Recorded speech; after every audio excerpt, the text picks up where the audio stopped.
Colorado Springs. It's not fair to anyone to feel like they are a target. How local businesses in Tucson are supporting the victims. And more drama when it comes to elections canvassing in our state. I'm Craig Smith. Pima County Supervisors officially accept election results, but there are people who say they shouldn't have. I will be voting no and against certifying the canvass for Pima County. Do you have faith in election results or not? KGUN 9 on your side at 6 starts right now. On air, online, on your side. You're watching KGUN 9 News at 6. Good evening. Thank you for joining us. I'm Pat Paris. Heidi Laga has the night off. First, though, to that breaking news we first brought you less than an hour ago. The Pima County Sheriff's Department says they found John Huber and his son Jeffrey Huber dead this afternoon. The pair had been missing for several days. 9 on your side's Tina Giuliano joins us live from where their van was found earlier today off Old Spanish Trail with the very latest. Tina, what can you tell us? Yeah, Pat, details are very limited right now, but what I can tell you is that 67-year-old John Huber and his son, 34-year-old Jeffrey Huber, were found dead near Old Spanish Trail in East 29th Street earlier today around 1 p.m. Now, the father and son hadn't been seen since last Friday, and deputies said they are still investigating. Just within a few minutes, within the last hour, the 2013 red Dodge Caravan that was John's vehicle was just towed out of here because it was found over here in this parking lot. That was just towed out moments ago. Now, this story is still developing, so we'll keep you updated on the air and online as we learn more. Tina Giuliano, KGUN 9 on your side. All right, Tina, thank you. Now to the latest on that nightclub attack in Colorado Springs. 5 people died. More than 20 were hurt when a gunman opened fire inside Club Q this past weekend. Organizers in Tucson's LGBT community are among those many coming together to remember the victims through vigils and fundraisers. 9 on your side's Faith Abercrombie spent the day with businesses in Tucson hearing about their plans for fundraisers and joins us live now at Bumstead's, where the restaurant is about to hold a candlelight vigil for the victims.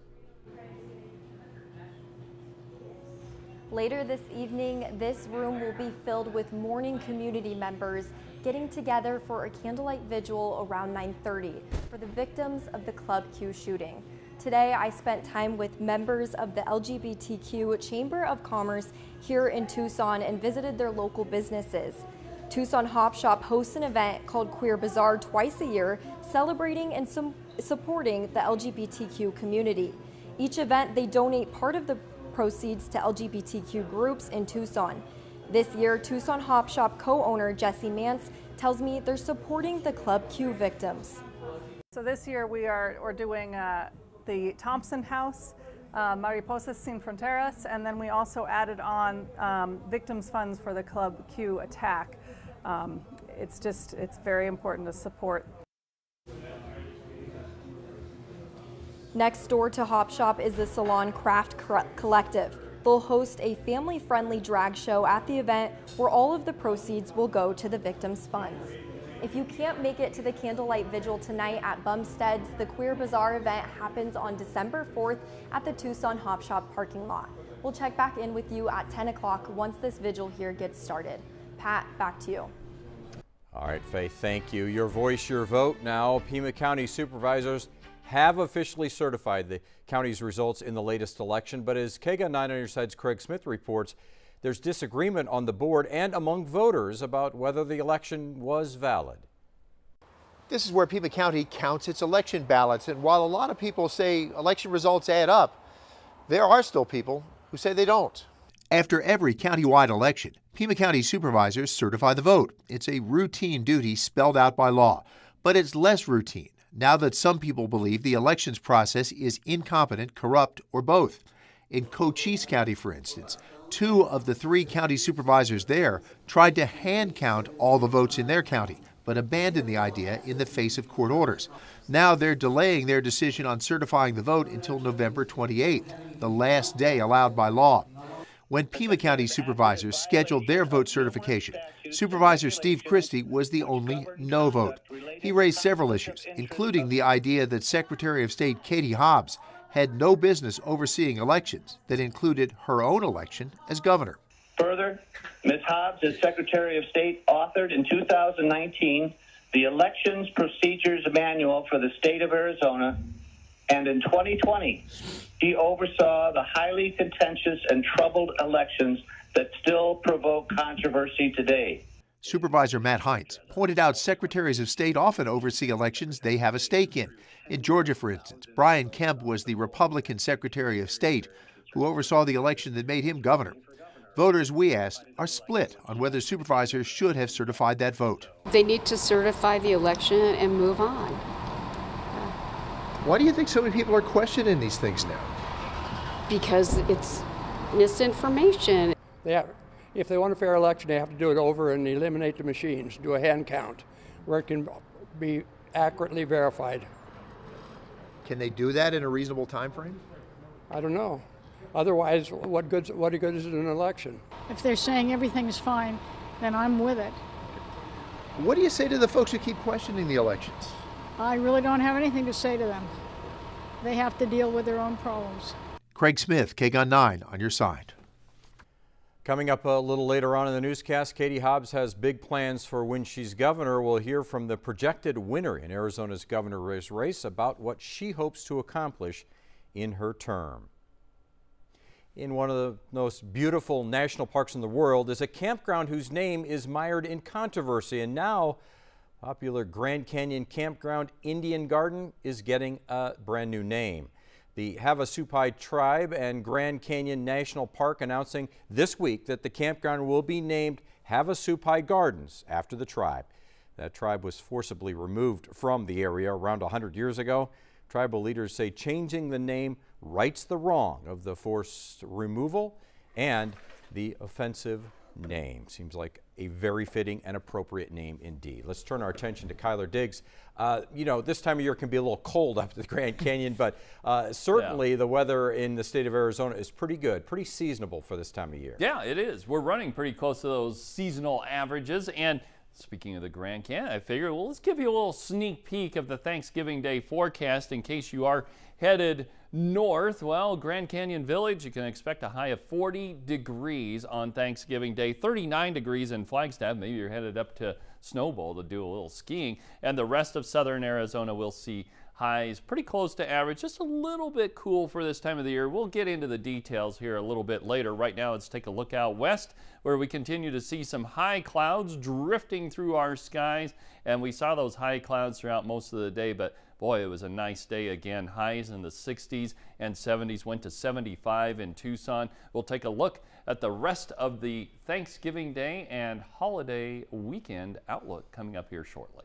Sounds good. Kyler, thank you very much. Well, with the holidays around the corner, one Salrita mom has made it her mission to help other families whose children suffer from complex medical needs like her son. Local nonprofit Kason's Crew is working to stuff 100 stockings with toys for kids at Tucson Medical Center and Banner Diamond Children's Medical Center.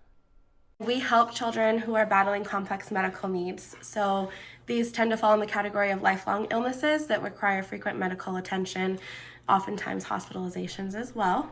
Stockings will be delivered on Christmas Eve. More information on how you can help stuff the stockings, head to our website, kgun9.com. Well, as mentioned, Katie Hobbs preparing for her first term as governor. Tonight, an exclusive one-on-one interview with Hobbs. We go down the line on her to-do list to learn more about what she plans to change. Plus, Arizona men's basketball surviving a challenge in the first round of the Maui Invitational. The two stats the Wildcats lead the entire nation in. That's coming up later. You're watching KGUN 9 on your side.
Katie Hobbs is the projected winner of the Arizona governor's race. She has big plans of beginning the first day she is sworn in. Reproductive freedom, the economy, the border, water security, and education are on her to-do list. Hobbs sitting down with ABC 15 political reporter Mark Phillips this week to discuss her agenda and how she hopes to work with the slim Republican majority in the legislature. GovernorElect. Life right now for Katie Hobbs pretty much consists of running from one meeting to the next. Hobbs wears two hats, Governor-elect and Secretary of State, and both jobs require her attention. Incredibly crazy, but I would much rather be doing this than anything else. As she prepares to take the reins from Governor Doug Ducey, the Governor-elect is considering undoing much of what Ducey has done on the border, from the creation of the Border Strike Force. Certainly things like the Border Strike Task Force are going to be under evaluation if they're actually doing what they need to be doing in terms of border security and not pulling resources away from the essential function of Department of Public Safety and the state troopers. I think that's critical. To the border wall the governor's building. We've seen numerous pictures of people climbing over them. They're not working. To busing of migrants to Washington, D.C. It is not providing any real solutions for Arizona or for these migrants. Hobbs says the border is the federal government's responsibility, and she intends to work with the Biden administration and border communities to deal with the increase of migrants who have entered Arizona over the last 2 years. I have a long track record of working across the aisle. While Hobbs was elected governor, the legislature is still majority Republican and arguably more conservative. But Hobbs believes voters demand the legislature and the governor work together. I think in this election, Arizonans chose sanity over chaos, and they chose someone who's going to get to work on issues that aren't just Democrat or Republican issues. But first things first, Governor-elect Hobbs says repealing the state's territorial abortion law and restoring women's reproductive rights is her first order of business, and she plans to call a special session to get it done. Mark Phillips, ABC 15, Arizona. Now let's turn our attention back to Kyler Diggs with a full forecast coming our way. Yeah, and a high of 75 degrees today. Well, it does look like some cooler air is on the way. We'll talk about that in your forecast. And if you're traveling for the Thanksgiving weekend and looking to avoid flying, you should prep your car before you leave. Coming up next, what you should know before you go. You're watching KGUN 9 on your side.